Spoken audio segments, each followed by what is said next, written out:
साथियों 2007 में पढ़ाई के दौरान ग्रेजुएशन की पढ़ाई के दौरान एक लड़के की मुलाकात कानपुर यूनिवर्सिटी में लड़की से होती है। साथियों दोनों स्नातक फर्स्ट ईयर की एडमिशन लेते हैं। साथियों पहली ही मुलाकात में दोनों एक दूसरे को देखते हैं और उनको ऐसा लगता है जैसे हम लोग कोई परिचित से हों। साथियों धीरे धीरे दोनों में दोस्ती हो जाती है। लड़के का नाम शिवम था, लड़की का नाम नंदिनी होता है। साथियों समय बीतता है, दोनों में मित्रताएं हो जाती हैं।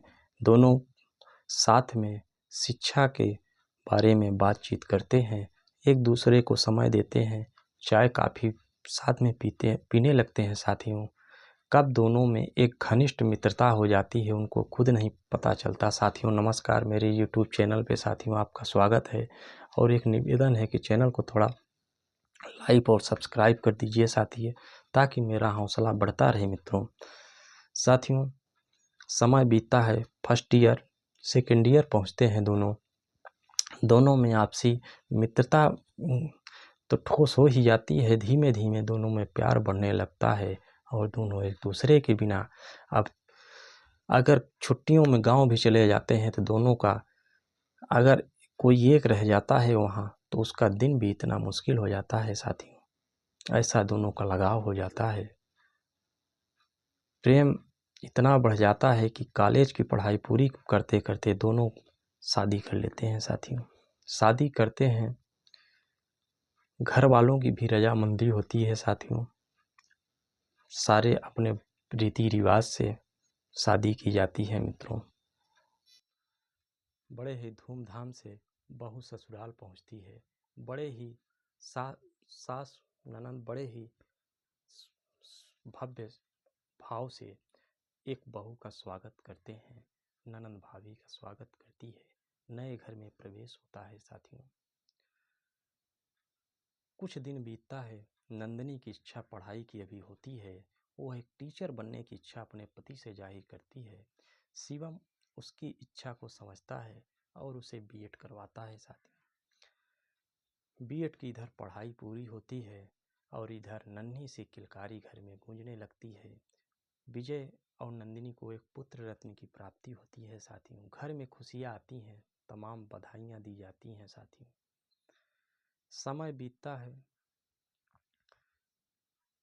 समय बीतने के साथ साथियों कुछ दिन बाद इधर नंदिनी अपनी पढ़ाई की तैयारी कर रही होती हैं, टीचर की तैयारी कर रही थी। 2014 में उनकी नौकरी उत्तर प्रदेश सरकार एक जगह निकालती है सहायक अध्यापक की, उसमें चयन होता है। साथियों चयन होने के बाद उनका अदर जिला में पोस्टिंग हो जाती है। साथियों पोस्टिंग होने के बाद नंदिनी वहाँ जाकर ज्वाइनिंग लेती हैं। ज्वाइनिंग लेने के बाद वहाँ रहने लगती है कमरा लेकर। साथियों इधर बच्चे का पालन पोषण उनकी सासू माँ और पति कर रहे होते हैं। साथियों कुछ ही दिन बाद उन्हें पुनः एक पुत्र रत्न की प्राप्ति होती है। साथियों अब इधर सर घर में किलकारियाँ गूंजती हैं। धीरे धीरे बड़ा बेटा बड़ा हो रहा है। साथियों समय बीतता है, छोटा बेटा भी बड़ा होने लगता है।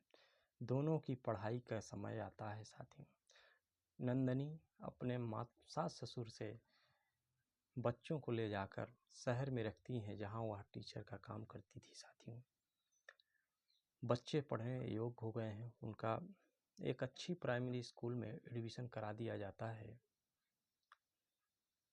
इधर शिवम जो था वह अपने पिता के कामों में खेती बाड़ी का जो उनका काम था उसमें हाथ बटाया करता था। साथियों बच्चे पढ़ाई योग्य हो जाते हैं, जब बच्चे शहर चले जाते हैं तो शिवम को माँ को काफ़ी खाली खाली सपन महसूस होता है। माँ की दिली इच्छा होती है कि बीच बीच में नाती पोते आते रहें और न आए तो मैं भी उनसे मिलने जाया करूं, ये परंपरा चलने लगता है। साथियों कभी बीच बीच में छुट्टियां मिलती तो नाती और उनकी बहू आ जाती है साथियों। आने के बाद 1-2 दिन गांव रुकते हैं। घर में किलकारियाँ गूंजती हैं साथियों। घर आंगन भरा भरा लगता है। इधर 1-2 दिन जब छुट्टी होती तो माँ के साथ बच्चे चले जाते हैं साथियों। पिता उनको छोड़ने जाते हैं, छोड़कर 1-2 दिन साथ में रहते हैं, इसके बाद वापस आते हैं।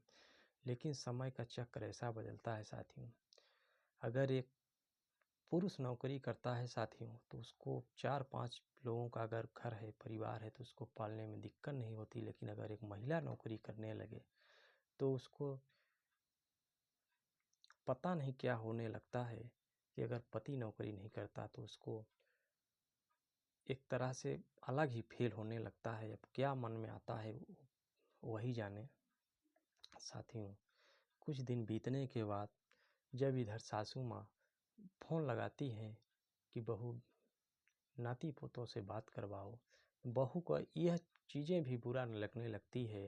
रोज़ रोज़ मम्मी फ़ोन करती हैं, इतना टाइम नहीं है मेरे पास साथियों। समय बीतता है, जो बहू और नाती पोते हर महीने 1-2 दिन की छुट्टियों में गांव आ जाते थे, समय बीतता है। छोटी मोटी त्योहारें आती हैं, उसमें भी पहुंचने में वो असमर्थ हो जाते हैं साथियों। एक बेगाने सा लगने लगता है, ऐसा लगता है जैसे सिस्टम ही अलग हो गए हों साथियों। वह पिता जो 2-2 बेटों को पाला था, वह दादी माँ जो बेटों को अपने हाथ से पाल कर बड़ा की हैं, उनको कितना अफसोस होता होगा साथियों।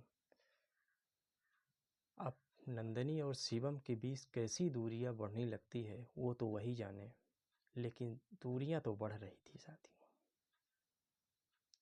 नंदिनी अब शिवम के साथ रहना पसंद नहीं करती साथियों। शिवम अपने बच्चों से मिलने जाता है तो नंदिनी बच्चों से मिलने के लिए भी मना कर देती है। समय का चक्र देखिए, जिस पति ने खुद की पढ़ाई न करके उस पत्नी को पढ़ाया, आज वो नौकरी करने लगी तो उसी पद को भूल जाती है साथियों और अलग रहने लगती है। अलग तो ठीक है, टीचर थी, अलग रखें, लेकिन बच्चों से भी मिलने नहीं देती साथियों। समय का चक्र ऐसा चल रहा है साथियों। जब वहाँ शिवम को बच्चों से नहीं मिलने दिया जाता, शिवम मायूस सा वापस लौटता है साथियों। हमारा इस घटना से साथियों किसी की भावनाओं को ठेस नहीं पहुंचाना है। अगर किसी को भावनाओं को ठेस पहुंचता है तो मैं उसके लिए माफ़ी मांगता हूं, लेकिन आपको यह जानकारी देना था साथियों। अगर वीडियो अच्छी लग रही हो तो लाइक और सब्सक्राइब कर दीजिए साथियों। नमस्कार।